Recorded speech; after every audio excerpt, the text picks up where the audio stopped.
Olá, pessoal! Boa noite! Sejam bem-vindos à nossa live de hoje. Boa noite, gente! Estamos voltando com as lives sobre neurodesenvolvimento, sobre neurociências. Sejam todos bem-vindos à nossa conversa de terça-feira. Bom dia, pessoal do Brasil, boa noite, pessoal do Japão. Vocês estão conseguindo me ouvir e me ver? Áudio e vídeo ok, galera? Pessoal que tá por aí, pessoal que tá chegando, se alguém puder me mandar um retorninho aí de áudio e vídeo. Sejam todos bem-vindos à nossa conversa. Finalzinho de mês, nossa primeira live. Boa noite, gente! Vamos voltar com tudo. Acabou acabou as folgas aí, um pouco mais longas esse ano pra mim. Boa noite, Si! Seja bem-vinda, meu bem! Um beijo grande! Gente, vocês estão conseguindo me ouvir? Que não... Oi, Jun! Obrigada! Vocês estão ouvindo perfeitamente. Sueli, Lumiko, Riga, Kimura, boa noite! Si tá dizendo que está ótimo. Obrigada pelo retorno, pessoal. Então vamos lá, vamos começar nossos trabalhos. Para o pessoal que está chegando agora e não me conhece ainda, eu vou me apresentar. Eu sou Viviane Gomes, sou neuropsicopedagoga, especialista em neurodesenvolvimento infantil. Atuo aqui no Japão, estou indo para o 4º ano, na área de desenvolvimento e neurodesenvolvimento de crianças, adolescentes e adultos, ok? Mili, obrigada, sim, o áudio está perfeito. Angel, Estapasoli, tá bom, áudio vídeo, obrigada, gente. Então vamos lá. Hoje eu quero convidar todo mundo para um bate-papo. Nós vamos falar sobre distúrbios de aprendizagem, transtorno de aprendizagem ou dificuldade. Então, se vocês tiverem alguma dúvida, alguma pergunta, quiserem saber alguma coisa, podem ir colocando aí nas mensagens. Tá subindo para mim, eu tô conseguindo ler. Começamos o ano bem, eu consigo ver as mensagens, olha, isso é ótimo. E para quem já acompanha aí as lives no portal, já sabem que se tiver alguma pergunta, alguma coisa que passar e eu não ler, eu respondo depois no particular, ok? Então, vamos lá. Pessoal, curtem e compartilhem a página do Portal Me. Vou deixar todos os recados agora no começo, tá? Porque depois a gente começa a falar e aí acaba esquecendo. Carla, boa noite, Carla. Um beijo, Carla, nutricionista do Café com a Nutri. Saudades, Carla. Um beijo grande pra você. Obrigada, viu, de estar aí assistindo, acompanhando a live com a gente. Beijão, um beijo forte. Bom, então compartilhem a página, compartilhem a live. Hoje ela precisa chegar aí num número bacana de pessoas.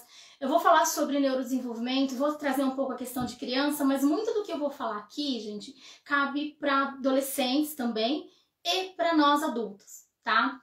Isso também serve para, né, de 8 a 80, vamos dizer assim, na verdade, de 8 meses, né, ou 8 dias de nascidos, de 8 meses de gestação, que a gente fala que o aprendizado ele já começa há muito tempo antes da criança realmente nascer, né? Acho que a partir do momento que ela foi concebida, já inicia-se ali um processo de aprendizagem, tá? Então, desde sempre a gente vai aprendendo.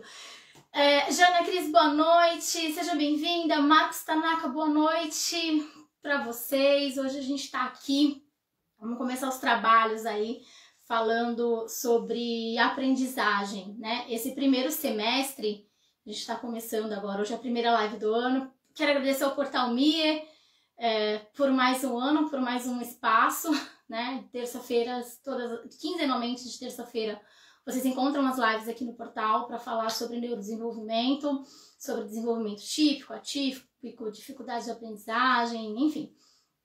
A gente vai estar conversando aí esse ano e vamos estar trazendo um pouco mais essas questões relacionadas à memória, à atenção, à concentração, a foco. Então, a gente vai estar trazendo esse primeiro semestre mais essas questões do neurodesenvolvimento em si, essas habilidades, né, que são habilidades cognitivas que a gente consegue aprimorá-las desenvolver, quando ela tá um pouco fraca ou tá ali um pouco sem usar, porque a gente às vezes não usa, né? Mas existem treinos, existem técnicas, existem testes que fazem com que a gente melhore, né? Que a gente acabe turbinando o nosso cérebro e trazendo uma potencialidade melhor e maior para ele, tá? Eu brinco com a ginástica cerebral, é mais ou menos a mesma coisa, tá? O que a gente faz com a ginástica do corpo para um desenvolvimento são, um desenvolvimento sadio, nós temos as mesmas questões para o desenvolvimento cerebral, né? Neuronal, enfim. Então, dá sim para a gente conciliar a mente sã e o corpo sã também, ok? Bom, recados dados, vamos iniciar a nossa conversa de hoje. Hoje nós vamos falar sobre dificuldade ou transtorno de aprendizagem. O que é um, o que é outro? O que será que o meu filho tem, né? Que é uma das dúvidas que surgem muito e muito tempo, né? Muitas mães chegam no inbox ou chegam com essas questões, com essas dúvidas e não sabe se às vezes aquilo é só algo passageiro, né? Que com o tempo passa, ou se é algo que realmente demanda uma atenção mais específica, né? Ambas demandam, né? Tanto a dificuldade quanto o transtorno ou distúrbio neurológico, todos precisam de uma atenção melhor, dependendo da questão até de uma intervenção psicopedagógica, neuropsicopedagógica, terapêutica, enfim. Dependendo de qual é o grau que essa questão da aprendizagem ela apresenta, tá? Então, quando a gente fala de dificuldade de aprendizagem, a gente pode meio que fazer um parâmetro assim com algo, por exemplo, relacionado à matemática, por exemplo. Tem uma dificuldade pontual em aprender a matemática. Então, existem alguns cálculos básicos, né, não muito complexos, que me dão uma dificuldade grande na área da matemática. Então, tem algumas questões ali que eu não consigo entender por que ocorrem aqueles cálculos e como que aquilo funciona. Mesmo que seja um cálculo simples, por exemplo. Então, existem algumas dificuldades que são pontuais. De repente, uma dificuldade em português, né? Uma dificuldade para uma redação, ou alguma questão de interpretação de texto, algo que seja mais pontual. É sobre aquilo que eu tenho uma dificuldade. Ok.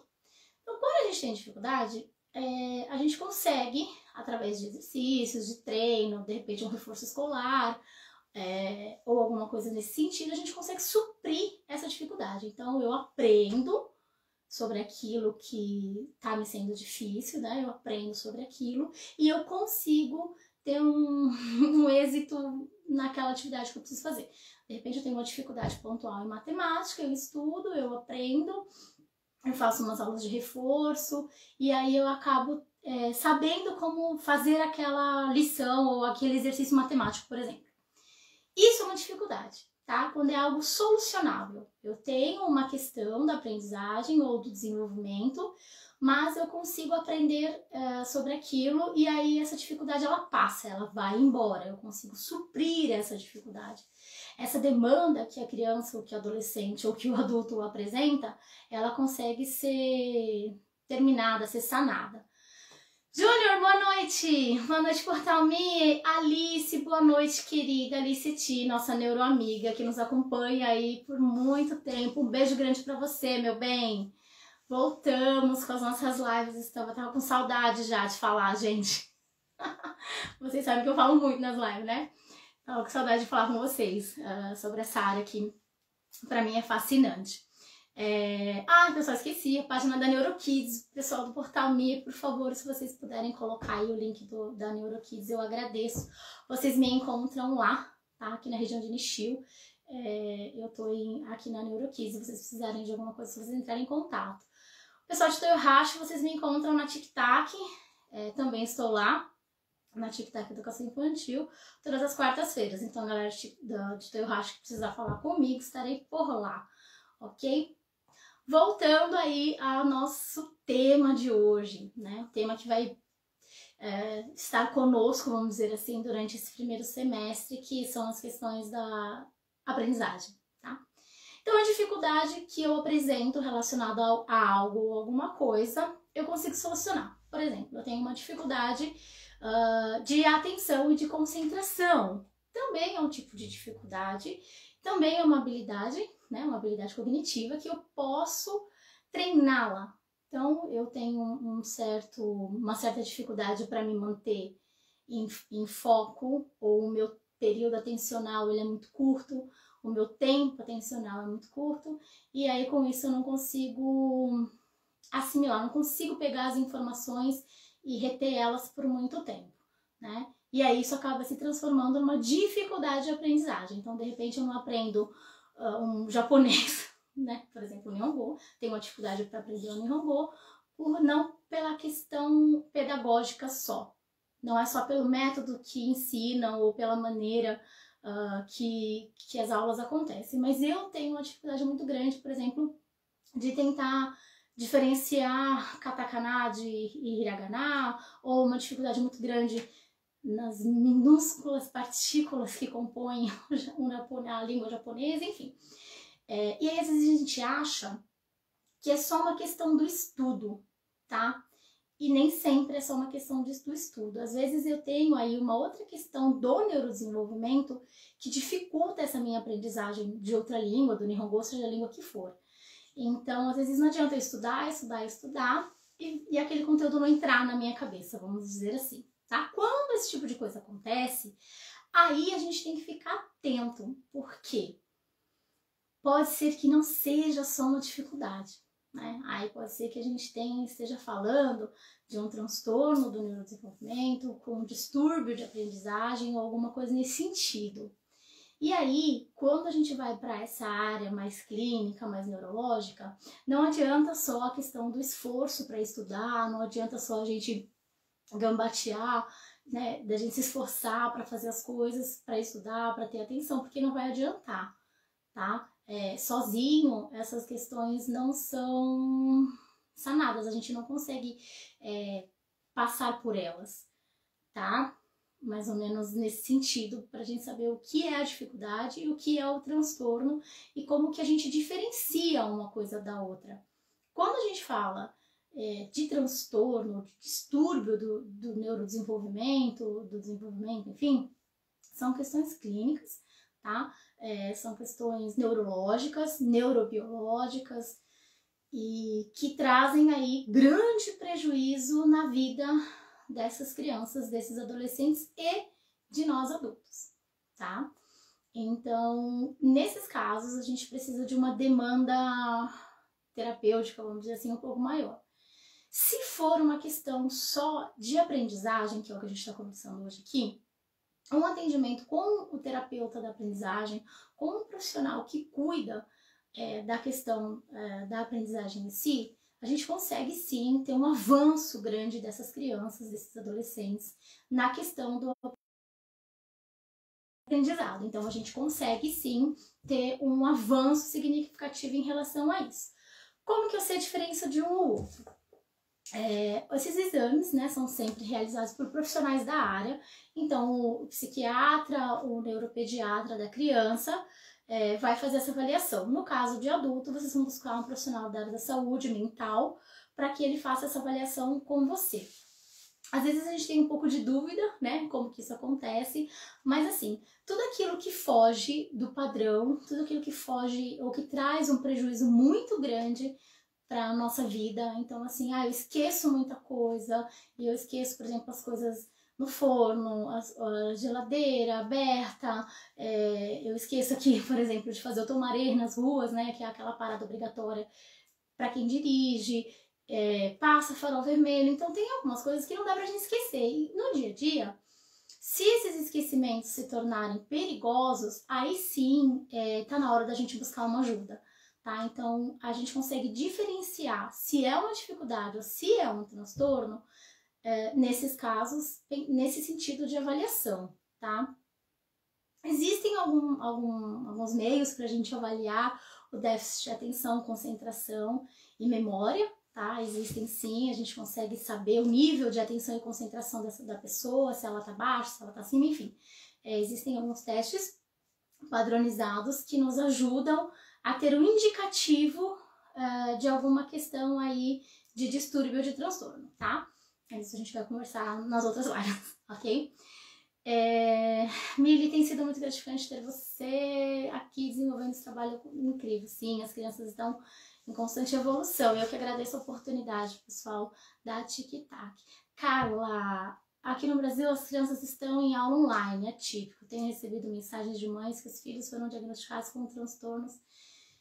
Entre os diagnósticos devem ser revisados, na sua opinião, por causa do online? Sim, a gente teve e vai ter, Carla, ainda vai surgir.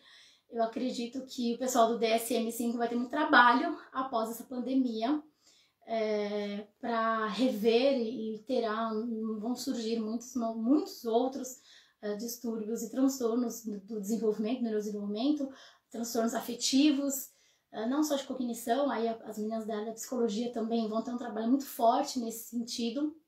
A área clínica no geral, né? Não é só a saúde física que o Covid e essa pandemia afetou, né? Vai ter sim uma questão aí da área mental muito forte. Os diagnósticos precisam ser feitos quanto antes melhor, né? A gente vai falar sobre intervenção precoce nas próximas lives também. Tudo que a gente pode fazer para melhorar a nossa saúde mental, para melhorar a nossa capacidade de inteligência, a nossa capacidade de raciocínio, de estratégia. Então, a gente vai estar abordando bastante esse tema nesse primeiro semestre. Mas sim, né?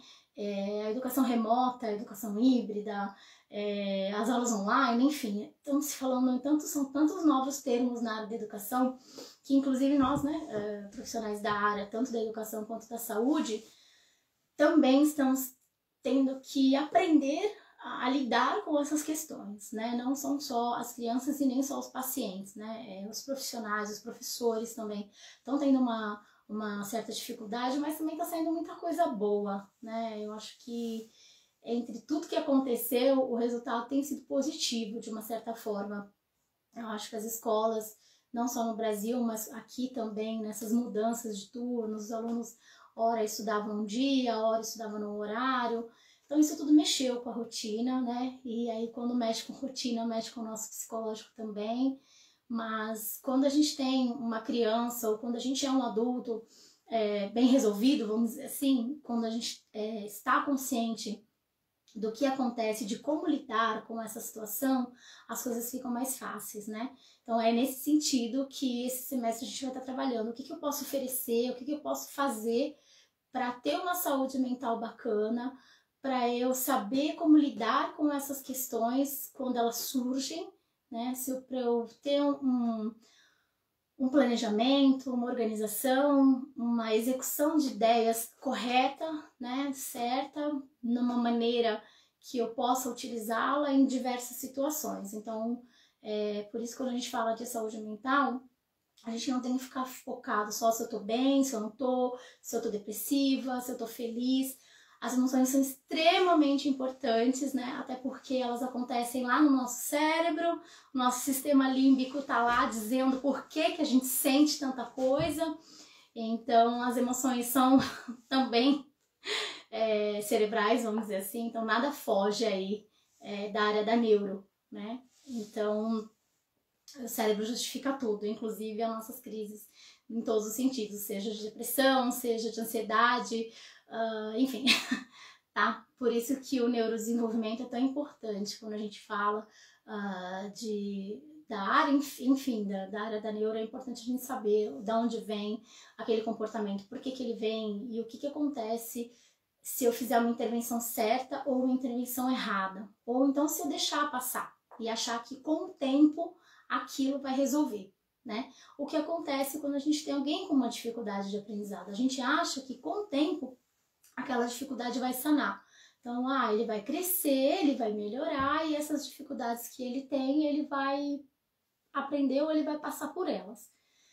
Ok, tem alguns casos, algumas questões que sim, realmente isso acontece, né? As crianças passam por esse período e elas conseguem ir bem e se desenvolver dentro dos padrões esperados.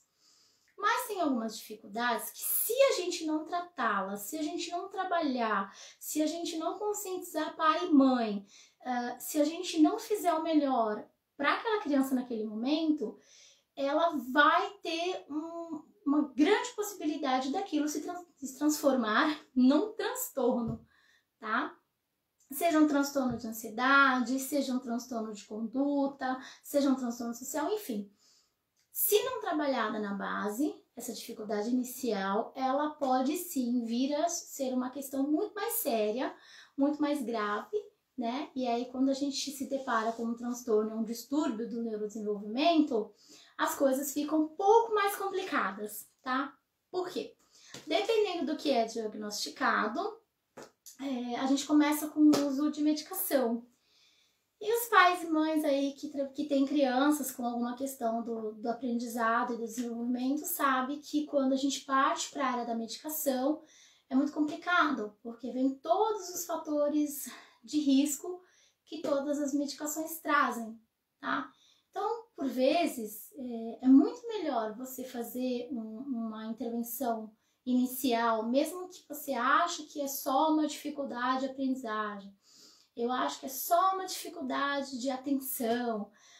Ele não tem a memória muito boa, mas é porque ele é muito pequeno. Ou, ele não para sentado para comer, nem para fazer lição, nem para ver TV, nem para ficar no quintal, nem para nada. Mas isso vai passar. E aí ficam se alimentando dessas coisas de que vai passar, e às vezes não passa, ou chega numa certa idade onde esse tipo de comportamento não é mais aceito, né? Já com 7, 8 anos, as crianças vão para a escola, aqui no Japão, ou seja, no Brasil, não importa, é cobrado da criança um tipo de comportamento que até então ela considerava como normal, né? Porque ela fazia, os pais achavam que tudo bem, não tem problema, de repente a escola fazia alguma intervenção sobre isso, mas não era levado a sério, vamos dizer assim. E aí, quando chega na escola, primeiro, segundo ano aí do fundamental, as coisas apertam, e aí tá na hora de correr atrás do prejuízo. E existe uma grande diferença quando eu faço uma intervenção numa criança de 1 ano e meio, 2 anos, 3 anos de vida, e uma intervenção que eu faço numa criança de 8, 9, 10, 11, 12 anos, tá? O tempo de espera, né, aos 8, 9, 10, 11 anos é muito maior do que se eu fizesse uma intervenção mais cedo com essa criança. Então, existem sim, como eu já falei, sobre os marcos de desenvolvimento, eu vou estar trazendo ele esse ano de novo, para vocês entenderem o que é esperado, por exemplo, para uma criança de 0 a 1 ano, o que a outra criança de 2 a 3 anos já é capaz de fazer, aí de 3 a 4, até 6 anos, tá? Isso eu tô falando, gente, neurologicamente, então dentro dos padrões do neurodesenvolvimento, padrão de desenvolvimento mental, cognitivo e emocional, tá? Então nós vamos falar muito sobre isso, o que é considerado ok, tá tudo certo, dá para esperar, e o que não é. Amiga, você acredita que a família pode diminuir anos de tratamento se aceitar e acolher e iniciar as terapias no momento do diagnóstico? Sim, eu acho que até pré-diagnóstico, porque assim, sempre a gente tem alguma questão que nos chama a atenção, né? Então, eu sempre falo que quando o sinalzinho vermelho apitar lá na mente e no coração da mãe ou do pai, tá na hora de buscar ajuda, tá na hora de buscar um especialista. Aqui no Japão a gente tem uma questão muito séria de que de 0 aos 3 anos eles... espera. Né? Não, espera, isso vai passar, com 3 anos a gente começa a fazer avaliação melhor e maior. Só que se a gente pega uma criança aos 3 anos de vida, que ela não tem uma coordenação motora adequada, não tem uma fala desenvolvida, não tem uma capacidade de compreensão, tá? Ela não precisa nem te dar um retorno, ela não precisa nem te dar um feedback certo, ela não precisa te responder adequadamente, mas ela não consegue nem te entender, né? Ordem simples, comando simples, até os 3 anos, não, né, gente? Não dá pra falar, vai passar, né? Não, a gente precisa ver o que tá acontecendo aí. Pode ser que passe, mas a grande probabilidade disso, você tá arrastando um problema para 4, 5, 6, 7 anos, ele é muito maior, tá? Então, sim, é possível iniciar qualquer tipo de intervenção. Nós vamos falar sobre intervenção precoce nas próximas lives também, mas sim, é possível eu iniciar a partir de 1 ano. Na verdade, a gente já faz algum tipo de reabilitação ou de habilitação desde pequenininho. Então, bebê 7, 8, 9 meses, que tem dificuldade motora, então que tem a questão de não sustentar pescoço, não manter olhar, tudo isso já é trabalhado, né? Os fisioterapeutas, teóstros já trabalham essas questões. Então, assim, se um bebê de 6 meses faz uma fisioterapia, faz um TO, é porque o cérebro dele está em funcionamento. E se esse cérebro está em funcionamento, para aprender ao controle de corpo, ele está apto a aprender sim todas as questões de aprendizagem. Então, por que não trazer elementos para que essa criança seja muito melhor estimulada, né? Para que essas dificuldades não fiquem por muito tempo com ela. Karina da Cunha, meu filho tem... Ai, desculpa. Meu filho tem desenvolvimento absurdo, mas eu tive que ajudar na escola japonesa. Ele é autista mas não toma medicação. Sim, tem alguns que eles pedem para medicar, tem outros que não, tá? Porque dentro do autismo a gente tem as comorbidades, né? Então, de repente, é um autista com TDAH e aí a gente precisa de um medicamento para controlar a questão da atenção, né? E da hiperatividade. Tem autistas que não têm TDAH, é só a questão do autismo mesmo, e aí às vezes acaba tomando algum medicamento para baixar a ansiedade, adrenalina, né? Então tem essas questões também.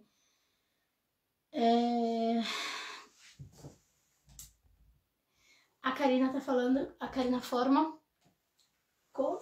Não entendi. A aceitação da família é o primeiro degrau para o meu filho com 4 anos. Aceitar e correr atrás das terapias foi o primeiro degrau. Sim, né?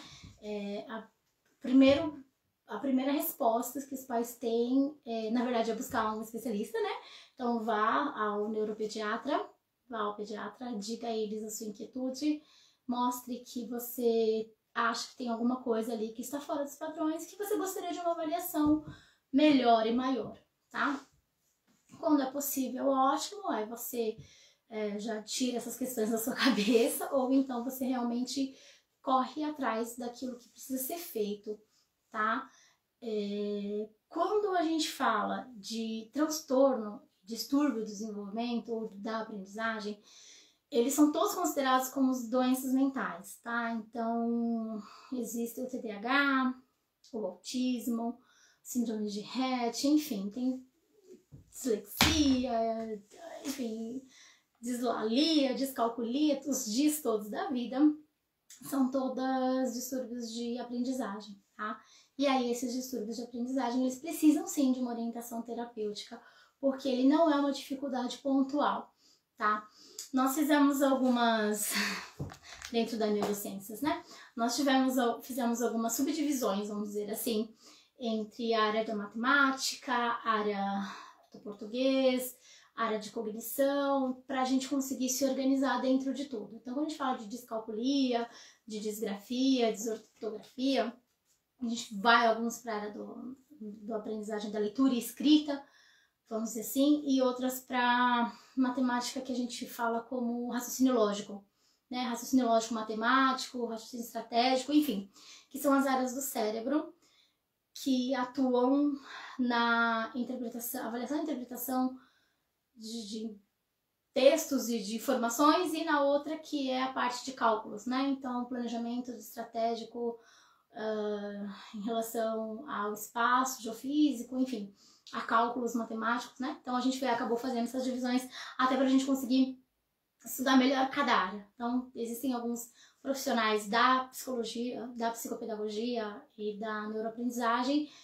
que acabam focando mais nessas áreas, e aí você acaba tendo um profissional excelente dentro de cada subtema, vamos dizer assim, porque é muita coisa pra gente realmente estudar. Enfim. A Karen tá falando que as professoras me falaram do possível autismo. Passei por diversos profissionais, por último o psiquiatra fechou o laudo como autismo moderado.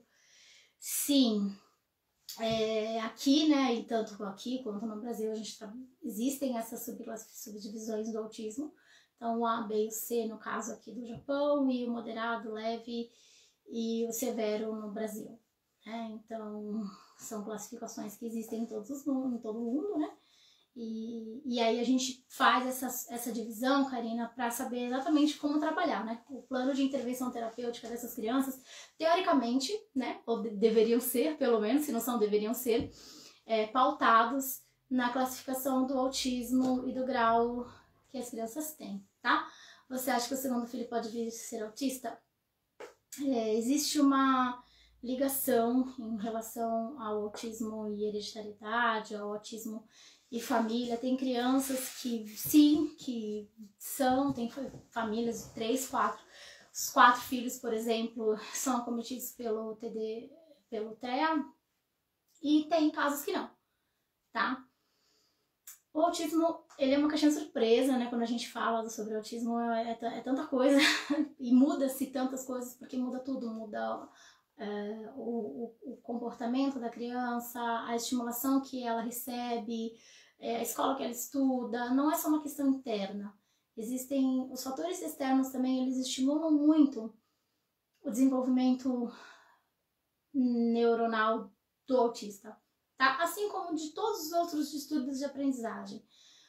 O que eu ofereço, o que eu não ofereço, ou o que é um pouco pior, o que eu ofereço de forma errada, tá?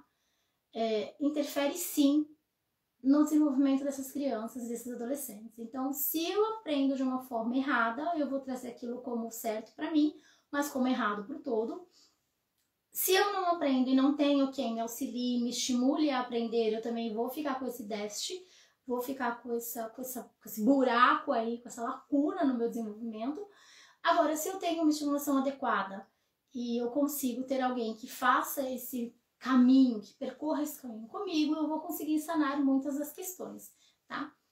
Tanto a dificuldade de aprendizagem quanto os transtornos, eles necessitam do profissional da educação especializado na área, seja da psicopedagogia, seja da neuropsicopedagogia, mas é um profissional que entenda sobre o neurodesenvolvimento e que saiba lidar com essas questões.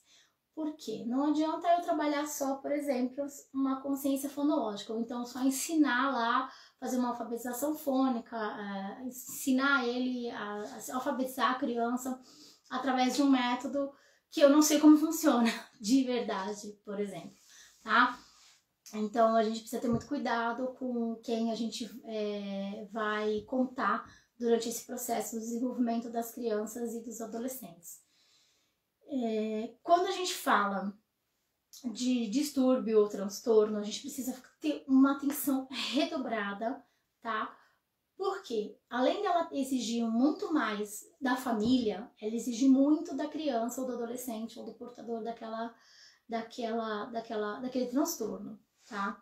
A aceitação, ela é algo inicial, fundamental, o entendimento da família, a compreensão dos professores, a parceria do terapeuta em si, dos profissionais que estão com essa criança e que trabalham junto com a família para que esse desenvolvimento ocorra, precisa acontecer, porque senão eles vão crescer e vão levar muitas e muitas questões para a adolescência, vão levar essas questões triplicadas, né? Porque não foi resolvida na infância, não foi resolvida na adolescência, e vai chegar lá triplicado na fase adulta, tá? E a gente vai ter muitas questões aí muito mais sérias com esses adultos que não conseguem emprego, que não param no trabalho, que têm dificuldade de relacionamento, e aí acabam tendo grandes questões comportamentais, tá?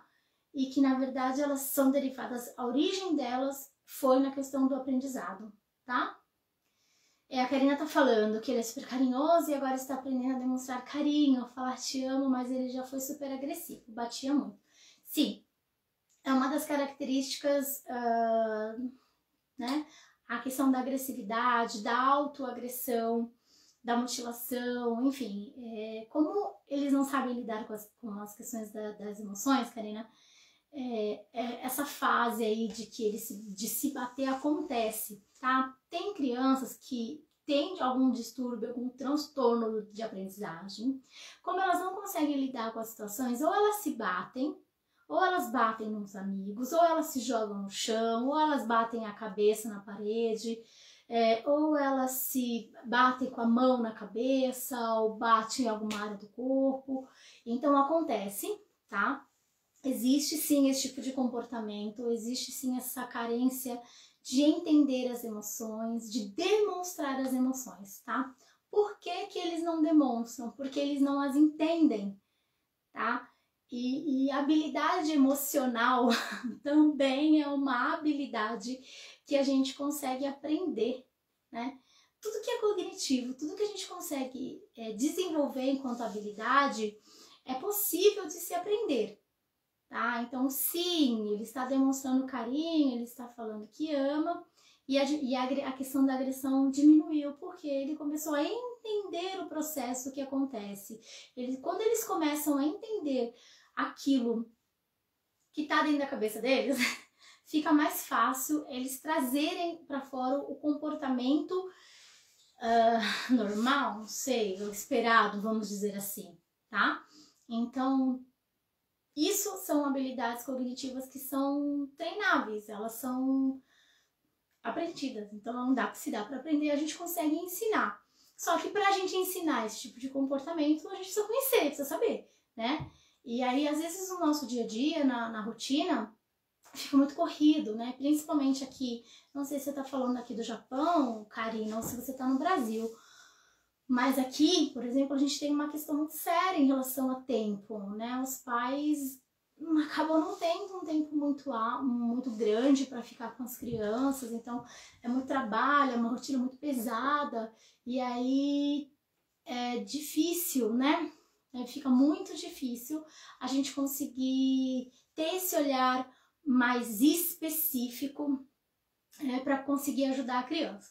Tá? Então aí nesse caso a gente conta com a escola, né, que é onde as crianças passam a maior parte do tempo.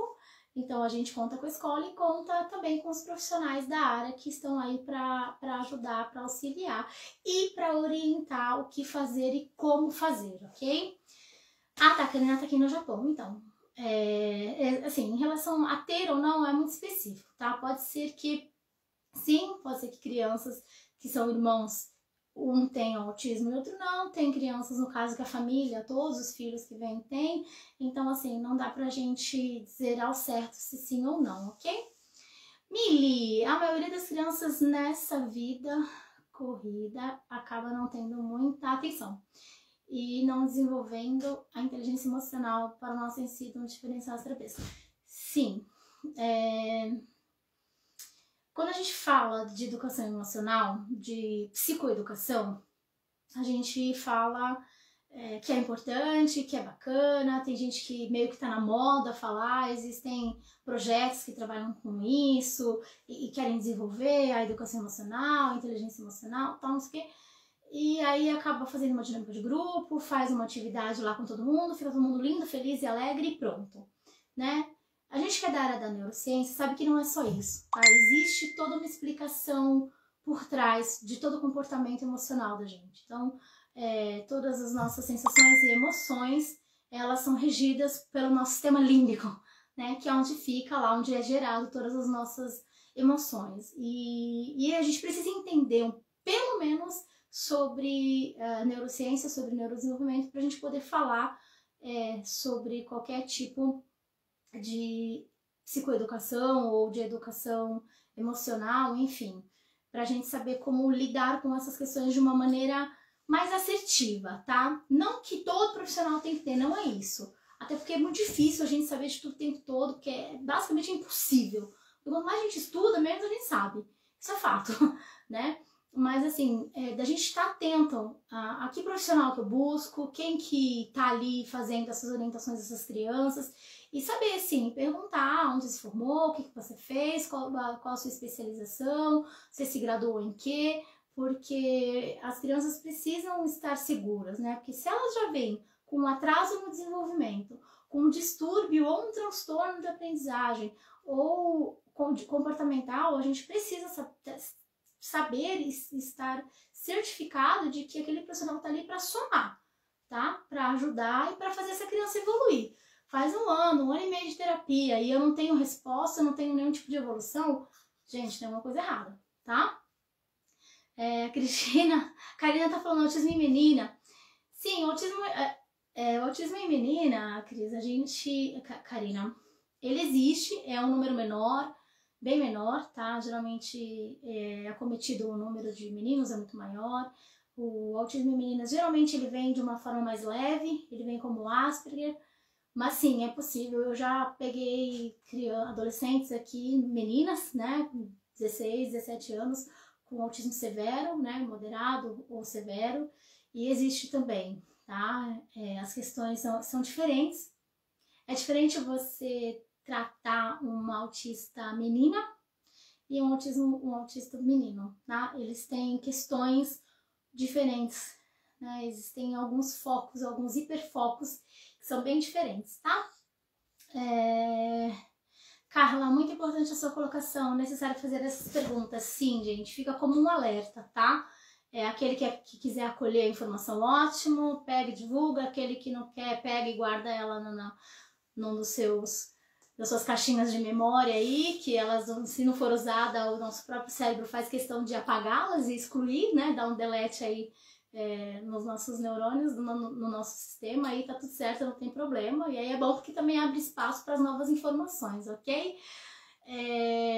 A Carla tem falado que tem orientado mães aqui nesse sentido. Ótimo, Carla, é muito importante que isso aconteça, porque às vezes as pessoas perdem muito tempo com um profissional que não deveria, ou as crianças perdem um tempo muito grande de estimulação que poderia estar acontecendo, que poderia estar sendo feita e não é, ou não está, né?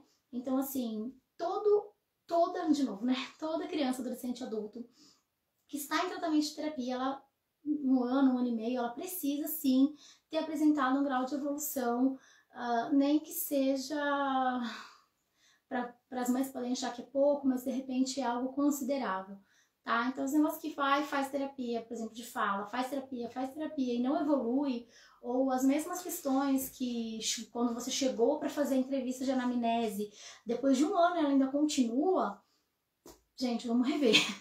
Tá perdendo tempo, tá perdendo dinheiro e pior, a criança está perdendo um tempo valiosíssimo de estimulação que poderia estar chegando aí dentro desse cérebro, que poderia estar acontecendo aí uma evolução enorme e não está, tá? Então a gente precisa ficar atento sobre isso, ok? A Carla tá dizendo, verdade, tenho percebido perda de tempo e receio de perguntar e questionar. Não tenho medo, pergunte, questione.